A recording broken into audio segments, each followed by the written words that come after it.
Wood, it's time now for Bob Bailey as... Johnny Dollar. This is Western Union, Mr. Dollar. Message for you from Baltimore, Maryland. Okay, go ahead. Received your air special regarding investigation of the Chesapeake matter. You've proved Frank Bowers of Denver is not John Readick of Baltimore. Fingerprints don't lie, therefore logical to believe John Readick really dead. Come on home, your expenses are running too high. That's signed Pat Kelleher, Universal Adjustment Bureau. Should I mail this to you? No, that's all right. Can I send an answer? Yes, sir. Pat Kelleher, Universal Adjustment Bureau, Baltimore, Maryland. Fingerprints don't lie, but people do. All the time. For all sorts of reasons. It may be finished as far as you're concerned, but I'm just beginning. Love, Johnny.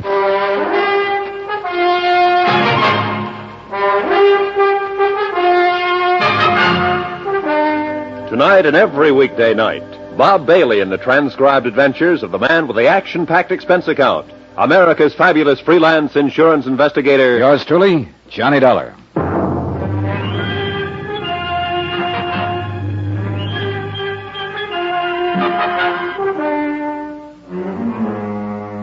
Expense account submitted by Special Investigator Johnny Dollar to the Universal Adjustment Bureau, Baltimore, Maryland. The following is an accounting of expenditures during my investigation of the Chesapeake fraud matter. I'd set out to prove that John Readick had not died back in 1950 in a boat accident on Chesapeake Bay. To prove that he was still very much alive in the person of one Frank Bowers, currently living here in Denver, Colorado. Everything, all I could learn of the man's story, reports from his neighbors, friends, even his fingerprints, everything indicated he really was Frank Bowers. And yet, for some fool reason or other, I wasn't convinced. Expense account continued. Item 10, $63 for one overcoat.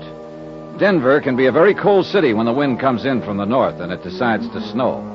Almost as cold as the damp wind off Chesapeake Bay on a certain day back in 1950. Hi. Hiya, George. How's it going? Well, I watched Bauer's house from 6 last night till 2 this morning. He read a book last night, living room. He made a phone call, and then he went to bed. And then I went home and went to bed. How many men have you got working? 2 others beside myself. We're keeping an eye on Bowers round the clock. I go on against 6. Okay, good. I don't know why, Johnny. He isn't your guy, and you know it. Fingerprints proved it. We can watch him from now till doomsday, and nothing's going to change that. Oh, look, don't you start, Georgie. Huh? I got a wire from my home office this morning telling me to close it up and come on home. Why don't you close it up and come on home? I like to make dough. I'm in the private detective business, but I hate to see an old pal doing a lot of work on nothing. Why don't you shut up? Sure. We can go on like this forever, can't we, Johnny?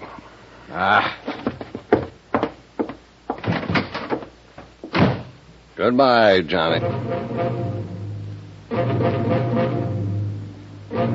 I walked around the streets of Denver trying to enjoy the sights. But mostly I wasn't enjoying anything. I was thinking about the whole case from beginning to end. And my only reason for hanging on and being stubborn about it was the fact that Frank Bowers had been too anxious to cooperate. Too anxious to help me prove so easily that he was not John Readick. And then something else happened. He got anxious once more. Yeah? Mr. Dollar, this is Frank Bowers. Oh, hello. You didn't tell me where you were stopping. Phoned everywhere in town. Wondered how you made out. Made out? Yeah, with my fingerprints. Oh, yeah. Well, they don't match at all. Oh, then I'm not your man. Guess not, Mr. Bowers. Well, I was just curious. Didn't hear from you after you took the sample of my prints. Oh, that was pretty nice of you to help me out. How can I thank you? You could buy me a drink if you want to. Hey, you're on.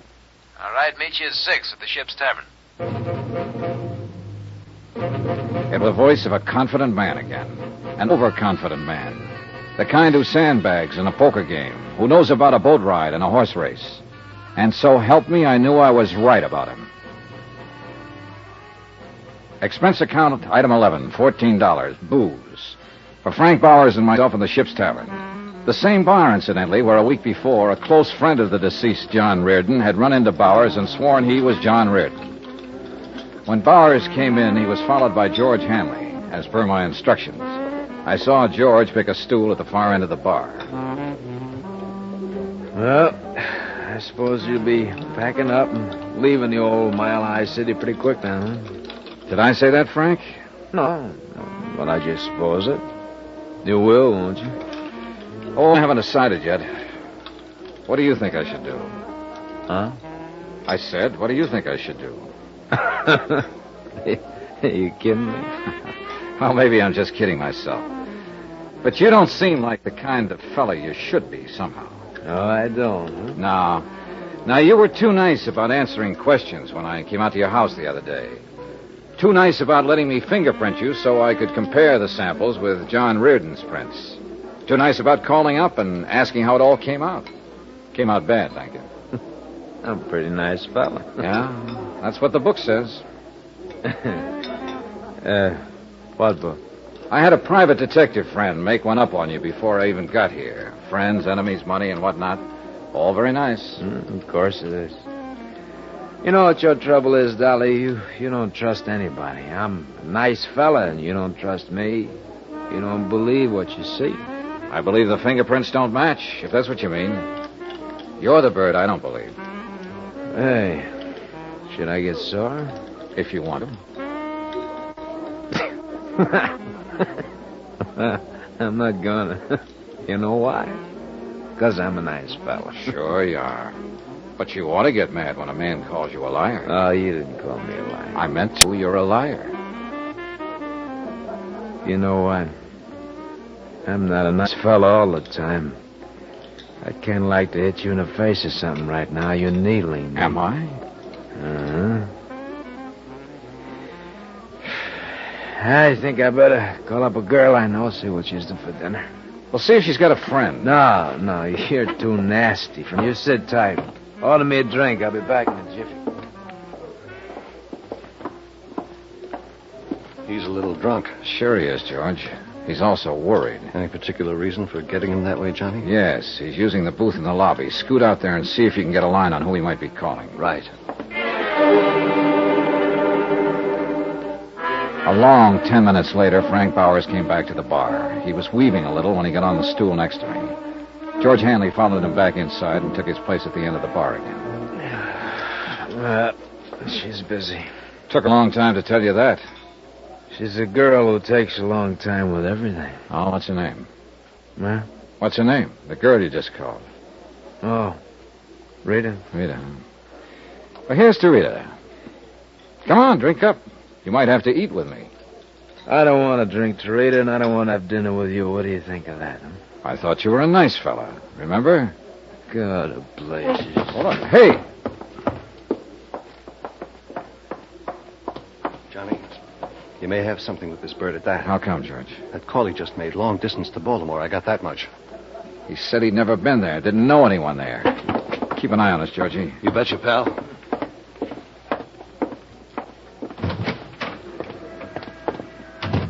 Hey, Frank. Hey, look. What's the matter, friend? I just left you, I thought, for good. Oh, come on. I'll buy you dinner. You buy me nothing, Dollar. Go on back to Baltimore. Why don't you? What? Why don't you go back to Baltimore? What's that supposed to mean? Just what it means. Well? Maybe we better talk some more. Fine. My car's in the lot here. Okay. You're after me, aren't you? Well, let's say I met you yesterday to get some facts. Let's say I drank with you tonight to find out what kind of a guy you are. I've done most of the talking up to date. Now it's your turn. Uh-huh. Well? I don't know whether I got anything to say to you. Oh, make up your mind, will you? Look, suppose I were John Reardon. I'm not. But suppose I were. I can't tell you what a court would do about an insurance fraud. No, you're just a clumsy ox stumbling around for some answers and you haven't got any yet. Get out of my way. Wait a minute.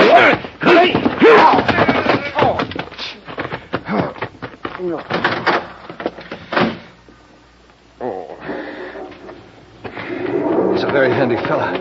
I didn't want to interfere, Johnny. Stay on him. See where he goes, what he does, Georgie. Hurry. You all right, pal? Sure. Hurry. Now, wasn't all right at all. Frank Bowers was not only big, but fast, and he caught me off guard. I went back through the hotel lobby up to my room and lay down on the bed, and I waited for the phone to ring. Sooner or later, it'd be George Hanley or Frank Bowers' tale reporting some development that had solved the whole case. But the phone didn't ring. Nothing happened. No one phoned, no one came by. I went to sleep about 1 o'clock.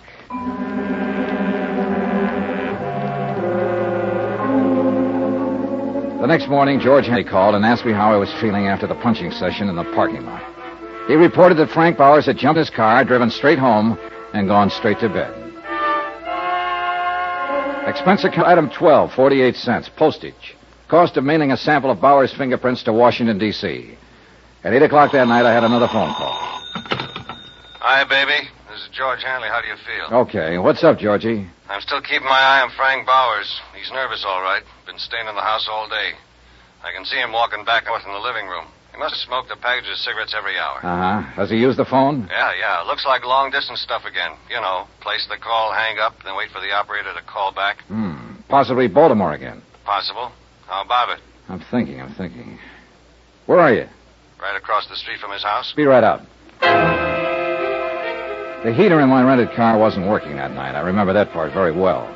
My feet and hands were numb with the 10 below weather when I flicked off the lights and pulled up alongside George Hanley, stationed across the street from Frank Bowers' home. It's some weather. Yeah. How's Bauer doing? I think he's got a visitor with him now, Johnny. Must have showed up while I was calling you. Big guy wrapped in an overcoat. I've seen him move around the room a couple of times. George, let's go in and shake him up. I'm tired of all this. You think he's rid? I don't know, but I want to wind it up one way or the other. Okay. You want to wait for his friend to leave? Nope. No, it's a nutty thing. You're the one who's nutty.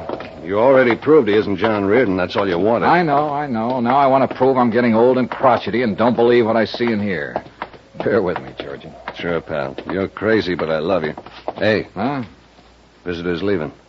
Make him? No. An overcoat and a hat aren't much to go on. He's... Georgie, come on! Hey, Johnny, look out!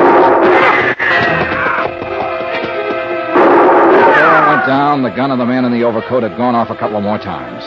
The nearest bullet came 6 inches from me. Without my gun, all I could do was hug the ground for cover and try to stay out of his line of fire. The shot stiffened me for a moment. When my hearing came back, I heard someone very close to me. It was Georgie. He was dying.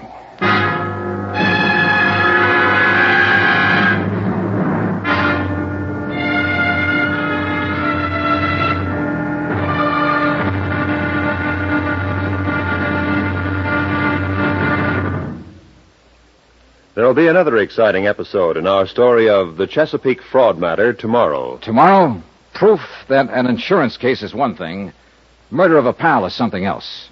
Tomorrow, the wind-up. Join us, won't you? Yours truly, Johnny Dollar.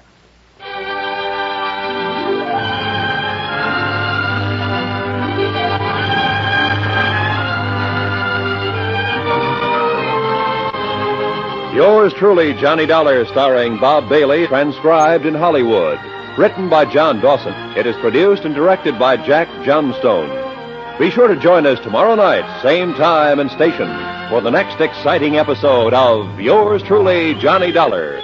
Roy Rowan speaking.